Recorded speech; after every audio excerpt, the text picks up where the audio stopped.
विद्यार्थी मित्रांनो, या दुसऱ्या प्रकरणात अर्थातच शेतीविषयक व्यवस्था, ॲग्री अँड सेटलमेंट्स यामध्ये आतापर्यंत आपण ब्रिटिशकालीन ज्या प्रमुख जमीन महसूल पद्धती होत्या त्या संदर्भात विचार केलेला आहे.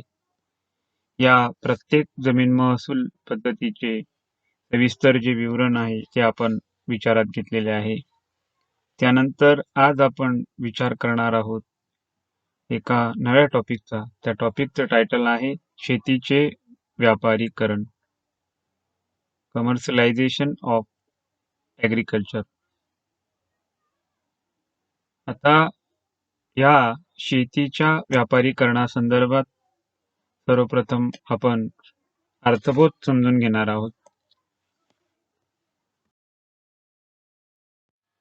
शेतीच्या व्यापारीकरणासंदर्भातला अर्थबोध जो आहे तो जाणून घेण्यापूर्वी आपण भारतातील ग्रामीण जीवन ब्रिटिश येण्यापूर्वी कशा पद्धतीचे होते या संदर्भात जर विचार केला तर भारतातील ग्रामीण जीवन हे स्वयंपूर्ण होते. कारण भारतामध्ये 12 बलुतेदारी पद्धत ही ग्रामीण जीवनामध्ये प्रचलित होती आणि त्यामुळे खेड्यामधील लोकांच्या ज्या गरजा होत्या त्या गरजा या आपापसामध्ये पूर्ण होत होत्या. वस्तुविनिमय पद्धती प्रचलित असल्यामुळे ज्या गरजा होत्या त्या गरजा या आपापसामध्ये पूर्ण होत होत्या आणि त्यामुळे हे ग्रामीण जीवन हे स्वयंपूर्ण होते. ब्रिटिश आगमनापूर्वी ग्रामीण जीवन हे स्वयंपूर्ण होते, परंतु ब्रिटिशांच्या आगमनानंतर मात्र या कृषी व्यवस्थेमध्ये आणि ग्रामीण जीवनामध्ये जो बदल झाला त्या संदर्भात जर आपण विचार केला तर त्यामध्ये हा बदल म्हणजे कारण ब्रिटिश येण्यापूर्वी महसूल जो काही आहे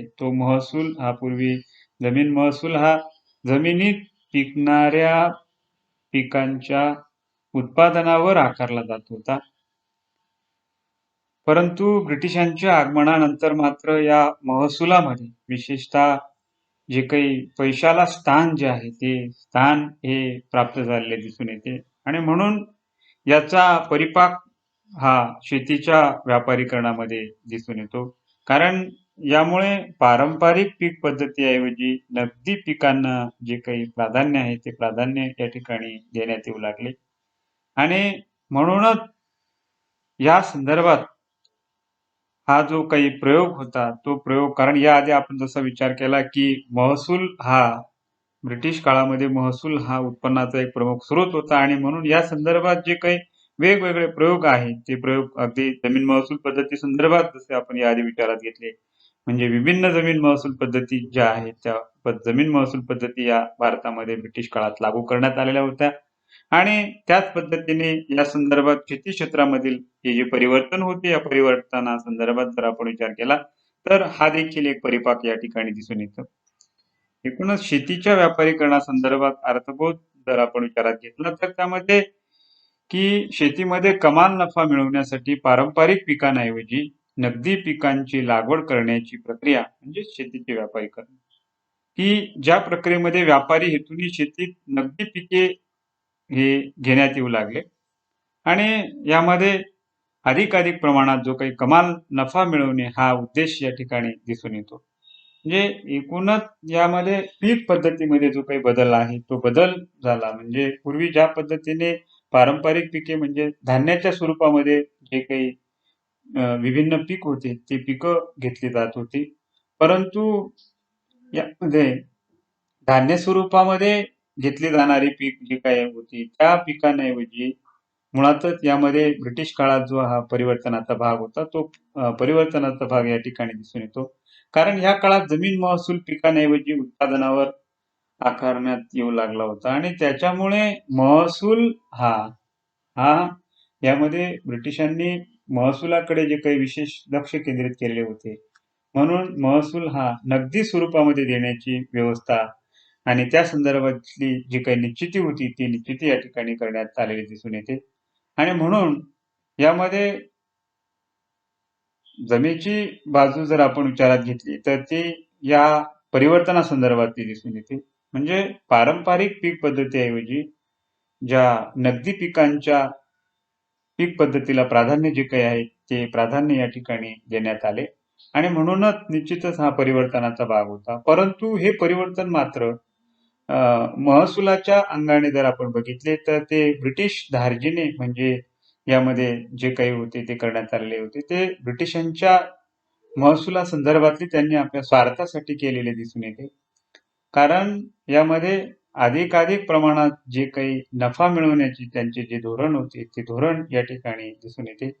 कारण रोख पैशाची आवश्यकता आणि या रोख पैशाच्या आवश्यकतेसाठी म्हणजे महसूल जो काही आहे तो महसूल देण्यासाठी शेतकऱ्यांनी या नगदी पिकांची जी काही लागवड आहे ती लागवड या काळात केलेली दिसून येते. आणि म्हणून शेतीमध्ये शेतकऱ्याने नगदी पिके घेण्यास प्रारंभ केला आणि यामध्ये मुळातच अगदी जमीन महसूल जो काही आहे तो जमीन महसूल हा देण्यासाठी म्हणजे या पद्धतीचा जो काही अवलंब आहे तो अवलंब यामध्ये करण्यात आलेला दिसून येतो. जे पीक पद्धतीमधील हा जो काही बदलाचा आणि परिवर्तनाचा भाग होता तो या ठिकाणी दिसून येतो. शेतकऱ्यांच्या स्थितीकडे शासनाला महसूल वसुली व्यतिरिक्त लक्ष देण्यात वेळ नव्हता. म्हणजे मगाशी जसा आपण विचार केला की ब्रिटिश काळामध्ये या संदर्भात महसूल हाच त्यांचा प्रमुख हेतू या ठिकाणी दिसून येतो आणि अधिकाधिक प्रमाणात महसुलाच्या रूपाने उत्पादन मिळवणे आणि या उत्पादन मिळवण्यासाठी ही जी काही कृषी क्षेत्रातील परिवर्तनाची बाब होती म्हणजे कृषी क्षेत्रातील हा जो काही प्रयोग होता तो प्रयोग या ठिकाणी केलेला दिसून येतो. म्हणजे हा प्रयोग हा मुळातच व्यापारीकरणाच्या अनुषंगाने दिसून येतो. म्हणजे भारतीय शेतीचे हे जे काही व्यापारीकरण होते ते व्यापारीकरण या पैशाच्या आवश्यकतेनुसार आणि पैशांच्या गरजेनुसार या ठिकाणी करण्यात आलेले दिसून येते. म्हणून ब्रिटिश काळातील हा कृषी क्षेत्रातील परिवर्तनाचा आणि नव्या प्रयोगाचा जो काही भाग होता तो मुळातच त्यांचा अधिकाधिक प्रमाणात नफा मिळवण्याचा होता आणि या कमाल नफा मिळवण्याच्या हेतूने हे जे काही परिवर्तन होते ते परिवर्तन या ठिकाणी केलेले दिसून येते.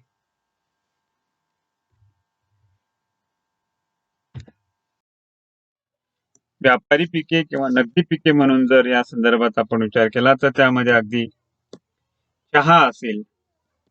म्हणजे आता यामध्ये हे या सर्व पिकांच्या संदर्भात विचार करत असताना ही पीक पद्धती त्यासाठी अनुकूल असणारे हवामान आणि ते पीक लागवड असणारे क्षेत्र. आता याच्यामध्ये चहा संदर्भात जर आपण विचार केला तर याआधी आपण ज्या पद्धतीने की ब्रिटिश भांडवलाची गुंतवणूक हा जो विषय आहे तर तो मुळातच ज्या पद्धतीने विभिन्न उद्योग व्यवसाय होते त्याचबरोबर शेतीमध्ये देखील अधिकाधिक प्रमाणात ही जी काही गुंतवणूक आहे ती गुंतवणूक करण्यात आलेली दिसून येते. त्यातील एक म्हणजे अशा या व्यापारी पिकांमधील गुंतवणूक. आता या संदर्भात जर आपण विचार केला तर मुळातच जो काही अफूचा व्यापार ब्रिटिशांचा अफूचा व्यापार जो होता तो चीनच्या संदर्भातला या अफूच्या व्यापाराची जी काही शाश्वती होती ती शाश्वती ही दिवसागणिक ज्यामध्ये साशंकता या ब्रिटिश व्यवस्थेला वाटू लागलेली होती आणि म्हणूनच या संदर्भातील हा जो काही ही जी तूट आहे त्या तूट भरून काढण्याच्या उद्देशाने का होईना या संदर्भातला हा जो काही नवा परिपाक इथं दिसून येतो. म्हणून चीन आपल्याला चहा निर्यात करणार नाही आणि या भीतीमुळे कंपनीने भारतात चहाचे उत्पादन घेण्यास प्रारंभ केला. हे कारण चहासाठी इतर लोकांना प्रोत्साहन देण्यात आले म्हणजे यातून अगदी आसाम मधील चहाचा मळा निर्माण झालेला दिसून येतो. या ठिकाणी चहा उत्पादन प्रक्रियेला जी काही गती आहे ती गती प्राप्त झालेली दिसून येते. त्याचबरोबर यामध्ये जे काही मजुरांची उपलब्धता या क्षेत्रामध्ये झालेली दिसून येते आणि म्हणूनच या संदर्भात मुळातच कोणताही उद्योग जर असेल तर त्यासाठी ज्या मूलभूत असणाऱ्या बाबी आहेत त्यामध्ये त्या पिकासाठी अनुकूल असणारे हवामान, उपलब्ध मजूर पुरवठा आणि भांडवल या सर्व बाबीतून जर आपण विचार केला तर त्यामध्ये चहा पिकासाठी आसाम हे जे क्षेत्र आहे हे क्षेत्र या ठिकाणी पूरक व अनुकूल असलेले दिसून येते आणि म्हणून यामध्ये अधिकाधिक प्रमाणात चहाचे जे काही मळे आहेत ते निर्माण झालेले दिसून येतात. आणि म्हणून हे या चहाच्या क्षेत्रामध्ये जी काही गुंतवणूक आहे ती गुंतवणूक या ठिकाणी करण्यात आलेली दिसून येते.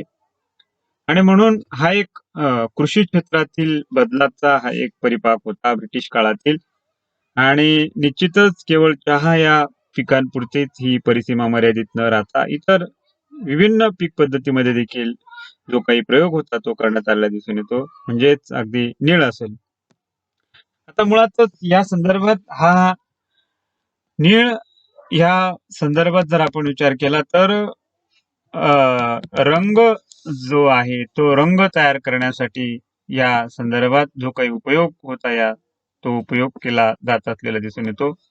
कारण नीळ हा एक रंग होता आणि तो झाडापासून प्राप्त केला जात असे.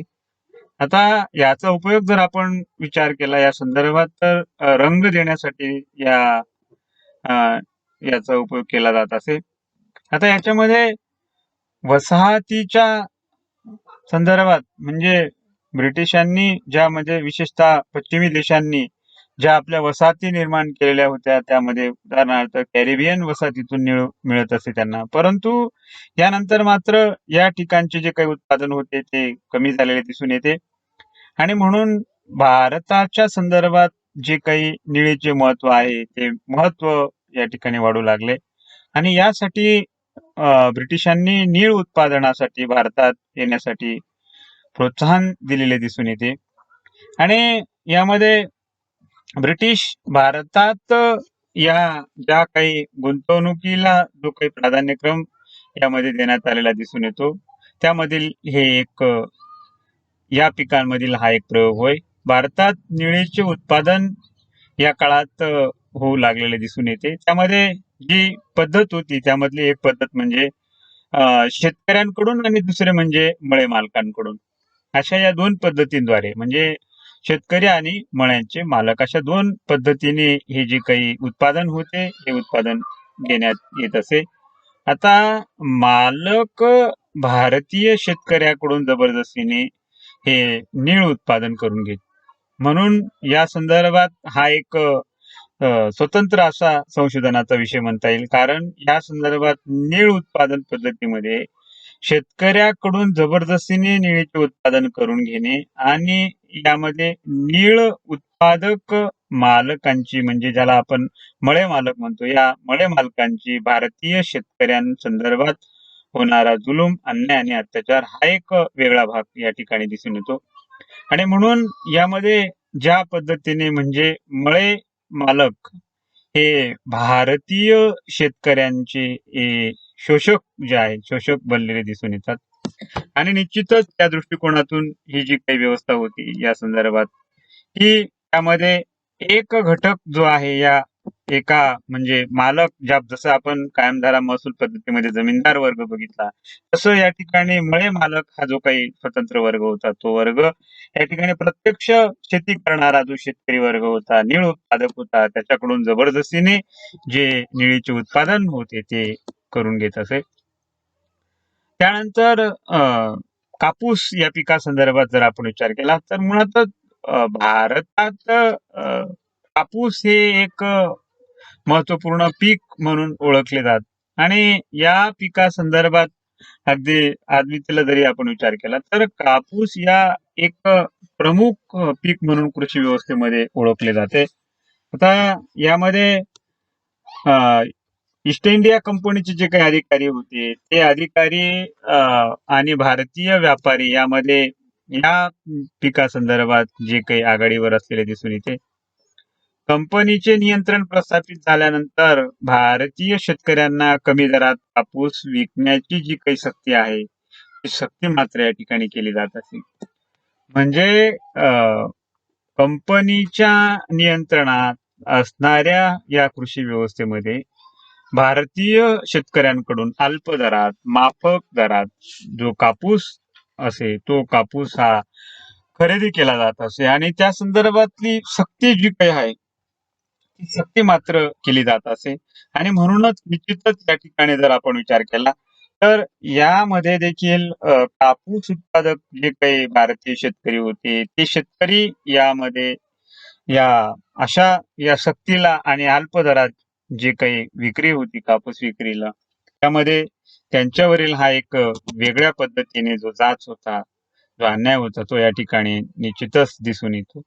आणि म्हणून ही जी काही पीक पद्धत होती, यामध्ये देखील ही मात्र भारतीय शेतकऱ्यांच्या दृष्टिकोनातून जी काही होती ती अपकारकच म्हणावी लागेल. कारण त्या संदर्भात जो फायदा होता, तो फायदा मात्र सरळ सरळ कंपनीचे अधिकारी आणि या संदर्भातील मालक वर्गाकडून मात्र या प्रत्यक्ष जमीन कसणाऱ्या या कापसाचे पीक घेणाऱ्या शेतकऱ्यांवर निश्चित होत होता. त्यानंतर दुसरे महत्वाचे पीक म्हणजे साखर. आता याच्यामध्ये या पिकासंदर्भात जर विचार केला तर भारतात मुळातच पूर्वीपासूनच शेतीमध्ये ऊसाची लागवड जी काही आहे ती लागवड केली जात असे. आता यामध्ये ऊसापासून मुख्यतः गूळ आणि साखर तयार करण्याची पद्धत असे. आता ब्रिटिश काळासंदर्भात जर आपण विचार केला तर त्यामध्ये यामध्ये मुख्यतः साखरेची जी आयात आहे ती आयात मात्र या ठिकाणी कमी करण्यात आलेली दिसून येते. कारण साखरेची मागणी वाढत गेली आणि भारतीय शेतकरी गूळ बनवण्याऐवजी ब्रिटिशांना ऊस विकू लागले आणि त्यापासून ते साखर निर्माण करत असे. आणि ऊसाची शेती करू इच्छिणाऱ्या युरोपियनांना उदाहरणार्थ अगदी उत्तर प्रदेश असेल यासारख्या क्षेत्रामध्ये मोठ्या प्रमाणात जमिनी उपलब्ध करून देण्यात आल्या. आणि कारण उत्तर प्रदेशातील हा सदन आणि सुपीक असा प्रदेश विचारात घेता, ज्यामध्ये या पिकासाठी विशेषतः काळी कसदार अशी जी काही जमीन आहे ती उपलब्ध असलेली दिसून येते आणि म्हणून अनुकूल अशी व्यवस्था म्हणजे अनुकूल अशी पीक जमीन आणि त्याचबरोबर हवामान व उपलब्ध असणारा मजूर वर्ग देखील या ठिकाणी दिसून येतो. म्हणून उत्तर प्रदेशामध्ये युरोपियनांनी मोठ्या प्रमाणात या संदर्भात या पिका संदर्भात पुढाकार घेतलेला दिसून येतो आणि निश्चितच यामध्ये जी काही साखरेची निर्यात आहे पुढील काळामध्ये ती निर्यात मात्र पुढील काळात निश्चित वाढत गेली. म्हणूनच या संदर्भात जर आपण विचार केला तर यामध्ये देखील ब्रिटिश म्हणजे अगदी ईस्ट इंडिया कंपनीच्या उद्योजकांकडून आणि व्यापाऱ्यांकडून मात्र या ठिकाणी अधिकाधिक प्रमाणात जी काही आहे जमीन उपलब्ध करून उत्तर प्रदेशातील ही जमीन उपलब्ध करून मोठ्या प्रमाणात या ठिकाणी या पिकाद्वारे म्हणजेच ऊसाची शेती करण्याचा जो काही हा प्रयोग आहे तो प्रयोग या ठिकाणी दिसून येतो. त्यानंतर रेशीम या पिकासंदर्भात जर आपण विचार केला तर मुळातच अर्थात कच्चे रेशीम ज्याला आपण म्हणतो त्या कच्च्या रेशमाच्या संदर्भात उदाहरणार्थ अगदी कंपनीच्या संदर्भातील अगदी लंडन मधून ज्या पद्धतीने सुतवाच होता त्या संदर्भात जर आपण विचार केला तर त्यामध्ये उदाहरणार्थ जर बंगालमधील रेशमाला योग्य रीतीने उत्पादित केले तर ब्रिटनच्या विणकरांकडूनच उपयोग केला जाणाऱ्या स्पेन आणि इटलीच्या रेशमाची जागा घेऊ शकेल. म्हणजे असा जो काही हा दृष्टिकोन होता तो दृष्टिकोन या ठिकाणी दिसून येतो. म्हणजे भारतात रेशीम उत्पादन जे आहे त्या रेशीम उत्पादन सुधारणा करण्यासाठी या ठिकाणी जो काही दृष्टिकोन आहे तो जो काही प्रयोग आहे तो प्रयोग या ठिकाणी राबवण्यात आलेला दिसून येतो विशेष ब्रिटिश काळात. आणि म्हणून या संदर्भात जर आपण विचार केला तर यासाठी कारखान्यांची जी काही आहे ती कारखान्यांची देखील स्थापना करण्यात आलेली दिसून येते आणि म्हणून या पद्धतीमध्ये हा जो काही हा प्रयोग होता तो प्रयोग या ब्रिटिश काळात करण्यात आलेला दिसून येतो. त्याचबरोबर या रेशीम संदर्भात अधिकाधिक प्रमाणात वृक्ष लागवड करण्यासाठी शेतकऱ्यांना सक्ती करणे देखील करण्यात येऊ लागले. म्हणजे शेतकऱ्यांना यासाठी सक्ती करण्यात आली. त्याचबरोबर मजुरांना यामध्ये काम करण्यासाठी देखील प्राधान्य देण्यात येऊ लागले आणि म्हणूनच आपण या सर्व परिस्थितीचा जर विचार केला तर अगदी 19व्या शतकापर्यंत रेशीम उत्पादनामध्ये मोठ्या प्रमाणात वाढ जी काही आहे ती वाढ झालेली दिसून येते. म्हणजे यामध्ये जो काही दृष्टिकोन होता तो दृष्टिकोन निश्चितच या ठिकाणी आपली जी काही गरज आहे ती गरज भागवण्यासंदर्भातला हा ब्रिटिशांचा या ठिकाणचा दृष्टिकोन दिसून येतो आणि याद्वारे अधिकाधिक प्रमाणात नफा मिळवणे हा देखील यामागे उद्देश जो काही आहे तो उद्देश दिसून येतो आणि म्हणून कच्चे रेशीम जे काही आहे त्या रेशीम उत्पादनासाठी देखील हा जो प्रयोग आहे तो प्रयोग हा कृषी क्षेत्रामध्ये करण्यात आलेला दिसून येतो. त्यानंतर काळे मिरे. आता मुळातच आपण जर समजा मसाल्याच्या पदार्थांसंदर्भात जर आपण विचार केला तर मसाल्याच्या पदार्थांची उपलब्धता हा देखील या ब्रिटिश काळातील एक त्यांच्या दृष्टिकोनातून असा एक महत्वाचा भाग आणि रुचिपूर्वक असा हा विषय आणि म्हणून ब्रिटिशांनी आपले नियंत्रण प्रस्थापित करून स्थानिक शेतकऱ्यांकडून अल्प दरामध्ये अल्प दरामध्ये या संदर्भातली खरेदी करून आणि यामध्ये म्हणजे विशेषतः काळी मिरी जी आहे त्यामध्ये अधिक प्रमाणात जे काही परकीय कंपन्यांचा जम बसणार नाही म्हणजे याची दक्षता देखील ब्रिटिश कंपनीने विशेषतः घेतलेली दिसून येते. म्हणजे आपले जे काही आधी आपण बघितले प्रतिस्पर्धी होते ते प्रतिस्पर्धी या क्षेत्रामध्ये उतरणार नाही किंवा त्यांचा जम बसणार नाही याची देखील या ठिकाणी काळजी जी काही आहे ती काळजी घेतलेली दिसून येते. म्हणजे हा एक त्यांचा स्वार्थी दृष्टिकोन आपण म्हणूया तो या ठिकाणी दिसून येतो.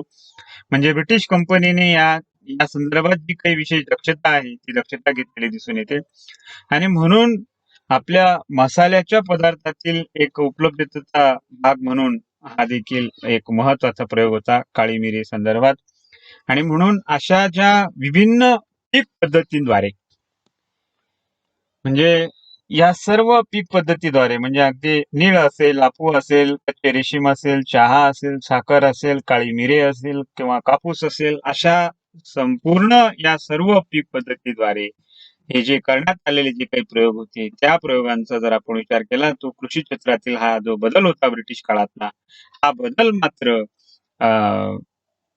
ब्रिटिशांच्या दृष्टिकोनातून जो काही आहे तो या ठिकाणी अधिक प्रमाणात नफा मिळवण्याच्या हेतूने करण्यात आलेला दिसून येतो.